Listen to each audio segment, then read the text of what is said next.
Western Fairfax Christian Ministries' mission is, as an expression of God's love and an opportunity to share the gospel of Jesus Christ, WFCM provides life-essential support to those seeking our assistance.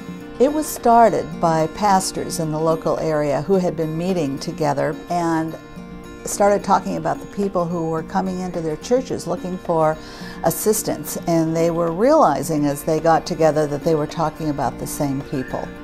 And so they decided to put together an organization that could do the screening and keep the records and make sure that money was used wisely. Christ is still our basis at WFCM.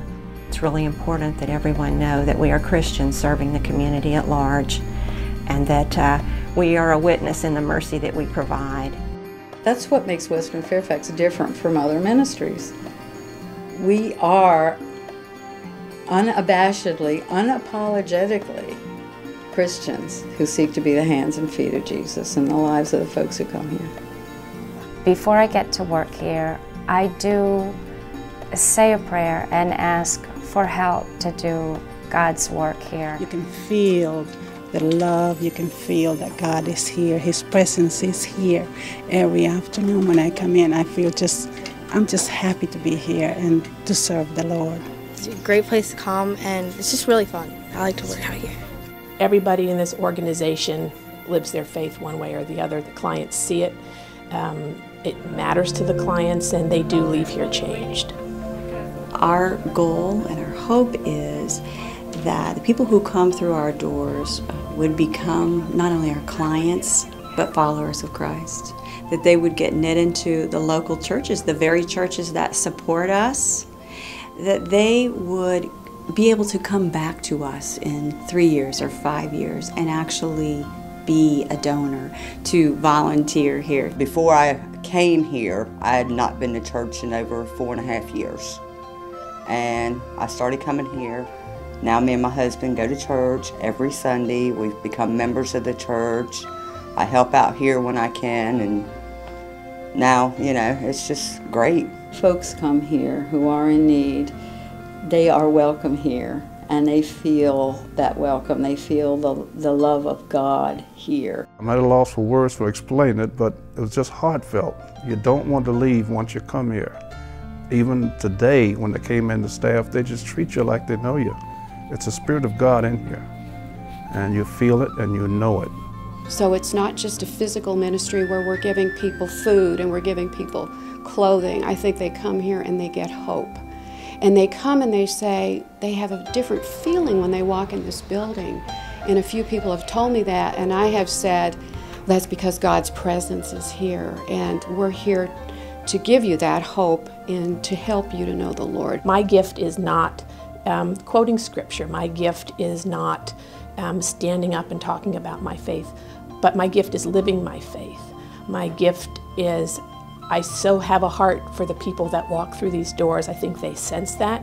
Over time, you establish relationships with some of the people, and you learn about their lives and what they're doing, and they understand that we are reaching out to them because we are Christians and because we want to show God's love. Working here 4 years, I've gotten to know customers. They're my friends. I love this store. It's my therapy. I see them coming in.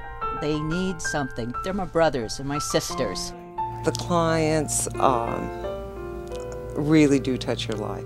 I can remember one night I'd had a bad day at work, and one of the shoppers that night was a double amputee in a motorized wheelchair, and we bagged her groceries, and then she motored off into the night across Route 50 going home. And as she left, the other volunteer and I looked at each other and thought, I have no problems. So whatever my issue was, it was gone.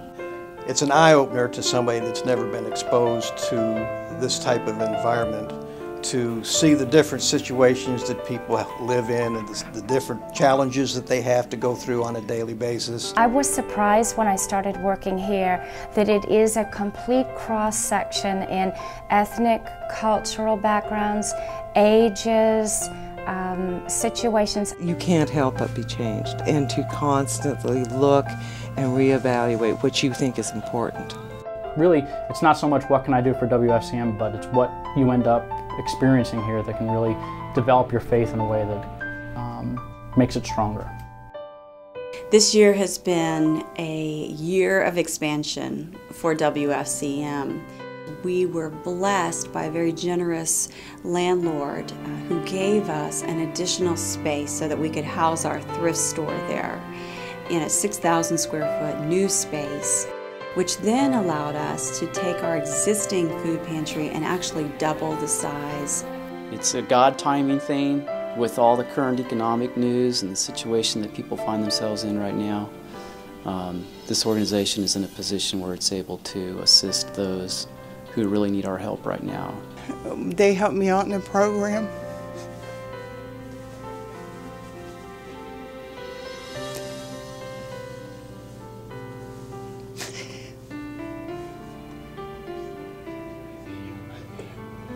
And for a lot of months it helped. It helped me get some of my debt paid off. A couple came who had lost everything. They got budget counseling here, they got all kinds of good things, and then the Lord just continued to bless them because they just held on. It took about a year, and he got a job, she got a part-time job, now they have a little car, now they're sharing a place with another couple. So we're the tools. God's using us to provide for those people's needs. My biggest prayer, which I expect will be answered, is to be able to reinstitute the Residential Assistance Program, or also known as the RAP program.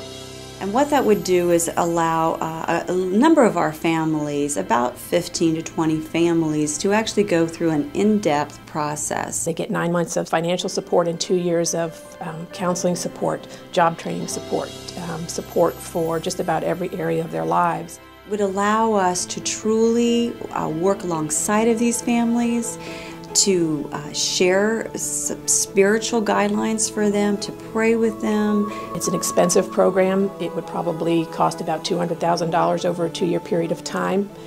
So it's a challenge to get to that number. Because it is a 2-year commitment, we can't really get the program going until we're confident that we have at least funding for the first year.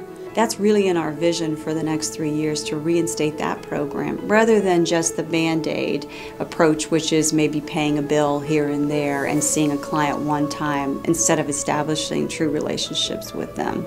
The opportunity for them to better their lives, to be able to qualify for better employment opportunities, to be able to see that their children stay in school, to learn how to budget their money, all those things that can make a lasting impact on a family and break the cycle of poverty a lot of them have found themselves in, would be huge. So many people don't know that Fairfax County has such a need. When I started telling my friends that I was going to work here, they were surprised. Well, what do you mean there's so many homeless people in the county? I think most of the people that are in our church, or that we know socially, really have no idea that there is a need so close to home. This is helping people in our own backyard. This isn't just writing a check and sending it off to the national headquarters of some far-flung entity. We appear to live in a very prosperous community, and for many of us it is a very prosperous community. But at the core of it, there is still a huge number of people, 9,000, I believe, 9,000 families that are suffering. And if I am a woman of faith, then I have to respond to that.